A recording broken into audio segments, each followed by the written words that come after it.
y'all. It's day 41, and I really do not feel like being out here today. Like, I'm tired.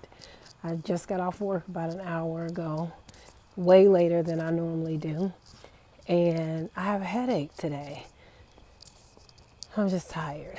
But regardless, I am spending a day in reflection today because 4 years ago to the day, I was diagnosed with breast cancer, triple negative, stage 2 breast cancer in my left breast.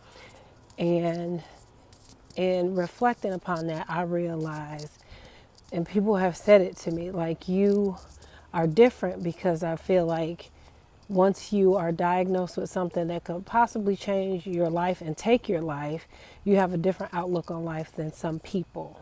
And so what I find is that I have a different attitude of gratitude. Like, the simplest things make me happy. I truly value family in a way that I don't think that I ever have before. And I just don't have time for foolishness. Like, if it's not making me happy, if it's trying to steal my peace, my joy, I don't want to do it. And that what got my attention today was I was drawing on my eyebrows. Now listen, by now, if you don't know, I draw my eyebrows every day. They're not always perfect, and I'm not embarrassed to say that I don't, that I draw them on every day. It's part of my truth.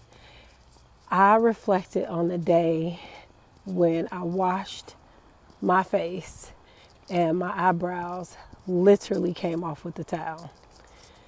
I even thought about when I went to the doctor and I met the oncologist, and he said I had braids because I love braids.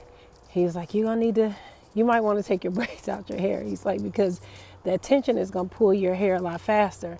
But had I known what I know now, I probably would have left them braids in, because my first round of chemo, I had a full systemic response.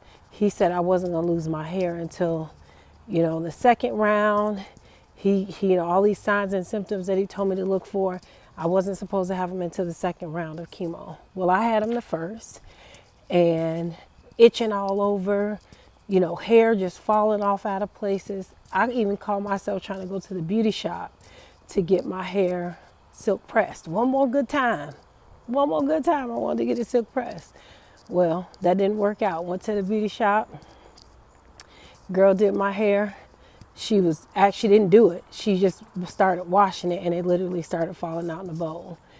And I tried so hard I wanted to get it done, but she didn't feel comfortable. So she didn't feel comfortable. I went ahead and paid her because that was the right thing to do, even though I didn't get the service that I wanted, because I realized that people like barbers and beauticians and nail technicians, they depend on their clientele for their monthly income. And it was just the right thing to do. Long story short, came home, begged my family. I'm talking about begged them. Nobody would do it. I begged Chris, CJ, and Caitlin. Nobody would cut my hair. Now, you have to realize that during this time, first of all, I was a little psychotic. Just diagnosed with breast cancer, had just had surgery, was going through the healing process. It was not the best. My healing process was actually very traumatic. I had to go back, and my breast got filled with like blood. I mean, it was a lot. My son caught COVID, and during this time I'm immunocompromised. So it was so much happening. I was a little psychotic. I'll be the first to admit it. Felt like here I am, 40 years old. I have no control over what's happening next. I'm putting this poison in my body in hopes to kill the cancer so that I can still live to see another day.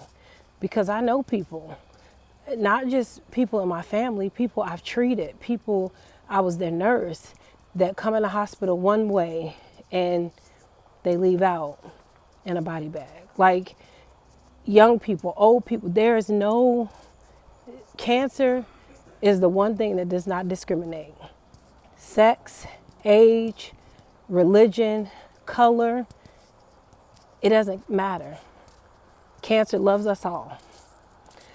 So I knew, I didn't take for granted that, oh, I just got breast cancer, it's no big deal. Yeah, it's a big deal. To have cancer is a big deal, no matter what stage you are, because it grows really fast, and it's a deranged cell in your body that multiplies into more deranged cells. So I had to get on top of it right away. But long story short, that brought out my psychotic side. Yeah. Just the fact of having cancer brought out my psychotic side and all the things that were going on in my life. And my family would not help me cut my hair. Like, everybody was uncomfortable about my hair. The beautician didn't want to mess with it because it was falling out in chunks. My family would not cut it for me. So what did I do? The psychotic side, put my sister friend, who had already gone through this for me in her own life, had already gone through the stages of cancer, the treatments, the many doctor's appointments, the surgeries, put her on FaceTime, got those clippers and took them to my head. And I cut my hair off. And it looked a hot mess. I was miserable. I was so unhappy. I was so sad. And I put so much stock in my hair. And I'm an India Arie girl. Like, if you know, you know. One of the best songs ever made in the world is I Am Not My Hair. You know, because we, as African Americans, we have so many issues. We have so many people who have something to say if we wear our hair like this or if we wear it like that. That was the best song made.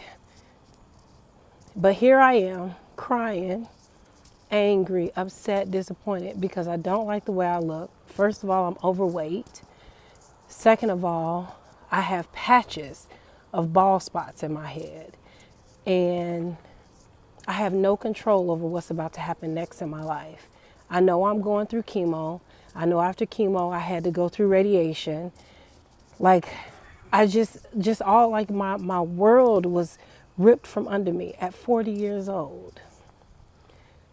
I'm sharing this part of my story with you because if you look now, the hair came back, right? Thanks, Donna's recipe. I was bald, it was short, it was curly, it was cute. Now it's, I don't know what it is, it's so curly and I don't know, it's a little fro, it dries up. Sometimes I hate it, most of the times I don't really care for it, if I'm being honest. Because I want to have a perm, but I can't have a perm because when you know better, you do better, and I know a perm is not good for my hair. That it doesn't matter what your today looks like right now. You have an opportunity and a chance to live. If you wake up tomorrow, live. Be thankful for today. Yes, work was hard. Yes, I have a headache. But God, I'm so grateful. I'm so thankful. I have a job to go to. I have a house to come home to. I'm still alive to be able to share my testimony. I'm a cancer survivor. At the end of the day, it's something that has forever imprinted on my heart, and it has changed the way I look at life. I'm grateful. So just be grateful.